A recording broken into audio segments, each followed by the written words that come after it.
Hello everybody, my name is Callie Campbell and my presentation is going to be over the reproductive issues of incarcerated women or the issues that they face while incarcerated. Now, according to the most recent United States Census, there's just under 330 million people in the United States. Now, women make up approximately 50.8% of the population, meaning we make up 167 million of the original 330 million.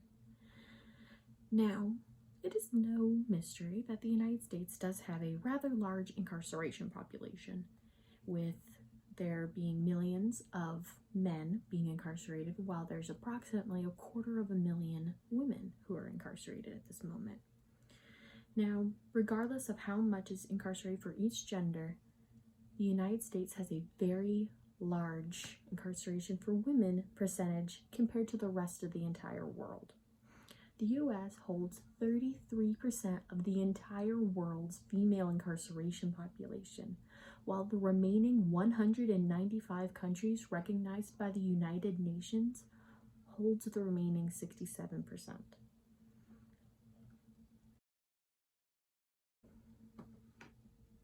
So, focusing mainly on three chronological subjects, first starting with menstruation, then with pregnancy, and then with childbirth.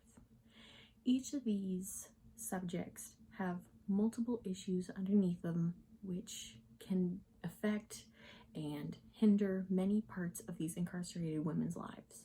There isn't just one issue underneath all of them, as there's multiple. Some of them even span into the next category. For an example, the shackling of pregnant women can be transferred all the way over into the shackling during childbirth. Some of these issues can be fixed, but to separate them and to be easily taught, this is probably the best way in order to separate, divide, and conquer to educate more people. Now, for incarcerated women, there are multiple issues surrounding the subject of menstruation. One such issue is that many of the officials there may not know proper terminology surrounding the subject of menstruation, or the fact that not every menstrual cycle actually is the same. Sure, the average is anywhere between 28 to 31 days of an entire cycle. That does not include the actual shedding of the uterine lining. It involves the entire cycle of egg releases through the ovary, down the fallopian tube, into the uterus, where it should or should not be met by the sperm, and that involves a pregnancy. But some women don't have regular periods. Sometimes their menstrual cycles skips a month, or the fact that amenorrhea is such a thing. Amenorrhea is a specific term where 90 plus days have passed since a woman's last menstrual cycle, and it's uncommon in women who are not on specific medications or contraceptions. For instance, women who have a subdermal implant in their arm, which is often known as Nexplanon, may go multiple months without a menstrual cycle, and that is completely normal for them. But for officials and other people within the incarceration facility, they may not know that, or they may not even know that other basic terminology surrounding the woman's situation. Another issue is the access or the inaccess to specific products. Women who are incarcerated may be given specific products. Other times, they are being forced to buy the products from their commissary. And many of these women come from communities who aren't able to give them money to put on their bank accounts while incarcerated. So if they have no income and no one able to support them, how are they going to buy any products in order to make sure that their bodily function that they have no control of can be contained? And even if they are given them without having to pay for them, they're often not enough to last them during their cycle, or that they are of horrible quality. The absorbency may not be correct, or every pad may not even have the adhesive to stick to the inside of the woman's underwear. And because of that, some women, unfortunately, are forced to use non-traditional methods to make sure everything is contained. Such issues of using of socks. Socks are often used to make sure that the blood does not seep through any of their clothes, but doing this may also cause infections within the woman, and it will not be pretty. And unfortunately, this may cause medical intervention or have medical intervention happen upon them. Infections, bacterial infections are very common, but more severe cases could be anything from having to have surgery to even cervical cancer, because they are not given the proper quantity of menstrual or feminine hygiene products that should be given to them as a basic human right. Now, a reason why a woman's menstrual cycle may stop is the fact that she is pregnant. Now, for many women, when they find out they're pregnant, there's all sorts of happiness sometimes it's stress, but normally they find out what works best for them. For incarcerated women, unfortunately, that may not be the case. Upon coming into incarceration, they may not even know that they're pregnant because they're too early along, and their significant other, partner, whoever they happened to have sex with, may not even know as well. There's not a lot of testing before in order to determine when she had conceived before coming into incarceration.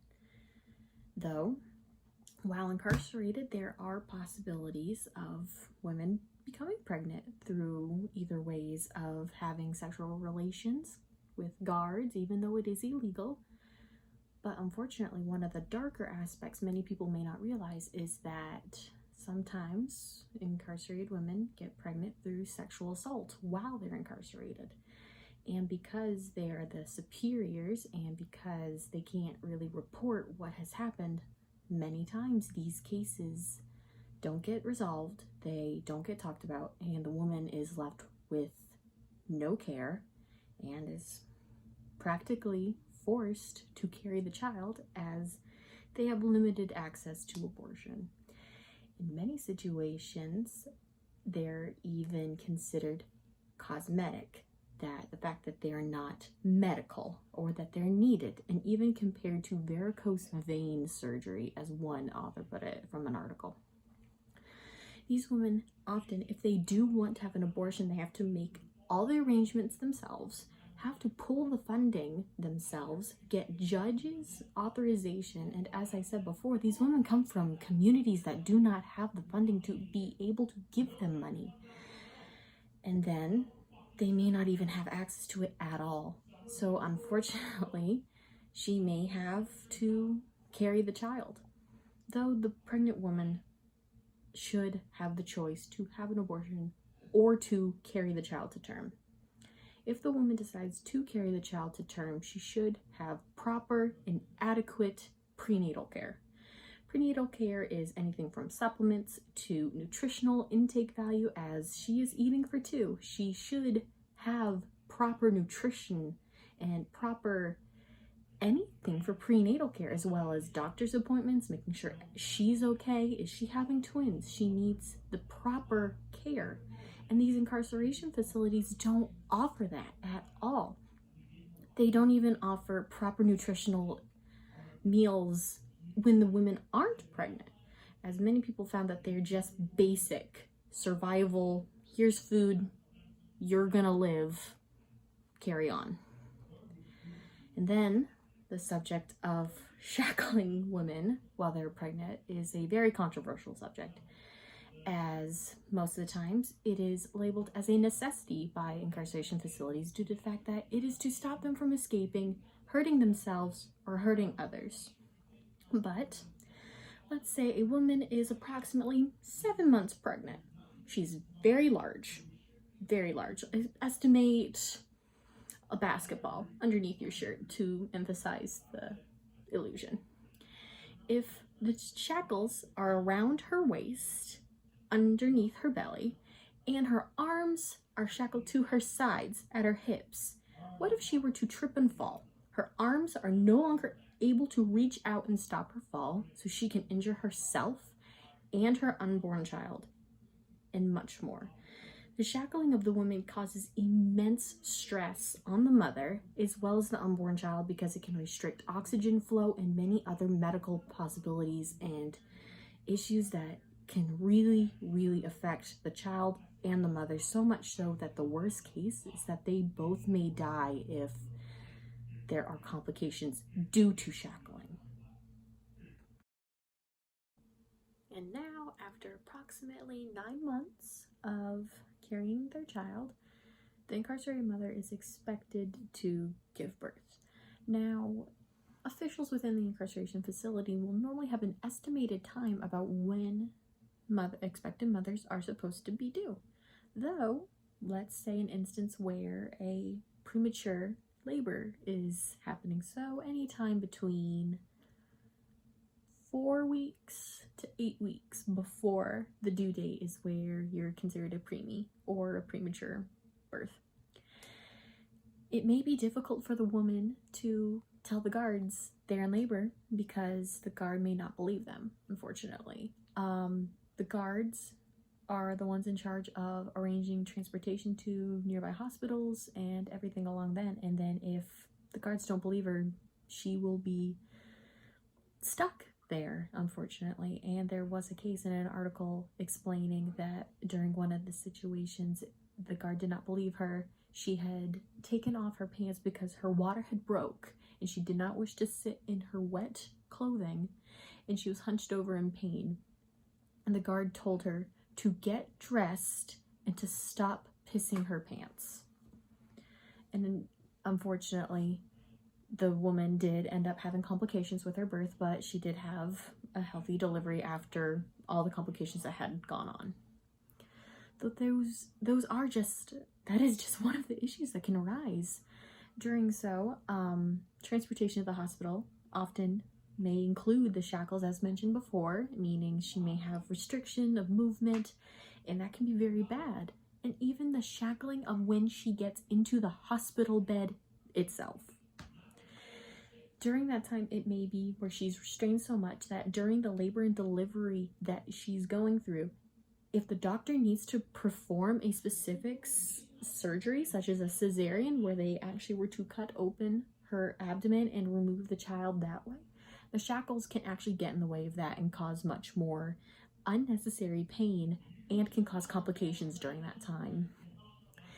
Now, while during labor and delivery, many mothers want and really wish to have supportive family members with them, such as their significant other, their partner, their mothers, any in-laws, or anyone that they find supportive in their way. Unfortunately, incarcerated women do not get that option. They do not get to have anyone of their supportive group or community there with them, though officers may be forced to stay there.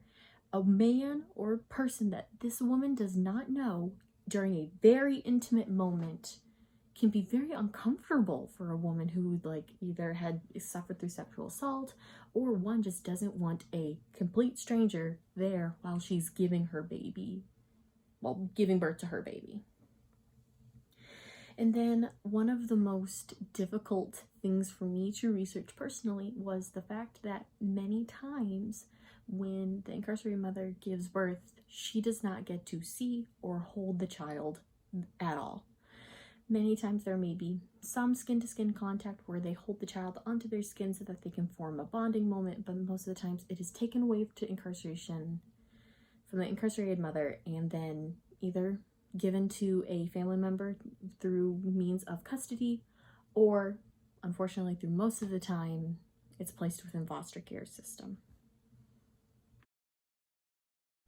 Now, why should we care about these issues? Well, many of these women during their time while incarcerated will suffer many forms of trauma, whether it is psychological, physical, emotional. There's many different types, and many of these women will experience at least one, if not multiple forms of trauma during their times incarcerated because of these reproductive issues. Then also the fact that this causes a strain on the communities that these women come from, as well as the criminal justice system, due to the fact that there are now more children being placed in the foster care system. There's more variables being placed into the justice system to cause, unfortunately, more likely percentages of crime to be done in the future. But also, the main focus is that no woman, no matter how harsh her punishment is, no woman should ever have to go through such experiences in her life where she should not be given the proper medical treatment that she needs to survive. The fact that she should not be chained up like an animal, and the fact that she has carried an entire child within her for multiple months just for it to be quite literally ripped away from her and to not be seen again. Now, there are some things that can actually provide genuine change for these women. Probably one of the best things that has been placed for these incarcerated women is the fact of prison nurseries. So instead of the child being immediately taken away, prison nurseries give a small amount of time for the mothers to form a bond and to actually care for the child themselves. During that time, prison nurseries have also found that if women who take part in the prison nursery program, if it is provided by their facility, that the recidivism rate of them goes from 50% down to 16.3% chance of recidivism. Because of this, the mother forms a bond and knows immediately, she's like, I don't want to do this again. I have a child. I've bonded with them. I want to care for them. I don't want to do crime. I don't want to do this. Immediately, it already has impacted many women's lives in New Mexico, Colorado, and many other states who actually have prison nurseries. And then, of course, changes to current policies, such as having more female doctors if available, so that the women, if they do find out that they're pregnant, they can go to a doctor regularly, so that they have a face, a welcoming face that they know they can attach to and understand what's going on with them. Also, the fact of more accessible resources such as menstrual products and feminine hygiene products to actually be more accessible and to be of adequate quality and of quantity. A woman should not have to request more unless, if she needs to, they should not deny her that because it's like, oh, that's not normal, because they do not know that woman's specific situation. There are multiple other ways, but these are probably the most impactful at the moment, with specifically heightened emphasis on prison nurseries, especially since their outcome rate with the recidivism rate has branched out so much. Here are the references that are quite oftenly phrased or rephrased or that have been mentioned during the time of my presentation. Now, please do not be afraid to ask me any questions in the comment section. I'll be happily able to answer them. But in all seriousness, the reproductive issues of incarcerated women is a serious issue that many need to take more seriously. The fact that these women are suffering infections, not having adequate resources given to them is such a violation of their human rights that it should not be allowed within the United States. The fact that there is shackling of pregnant women that can harm them and their unborn children, as well as being shackled during childbirth, is just the idea of an inhumane situation. And I hope that this presentation has opened your eyes and gives you something to maybe research in the future and possibly see if you want to donate or make any changes in the future as well. We are the future. Thank you so much.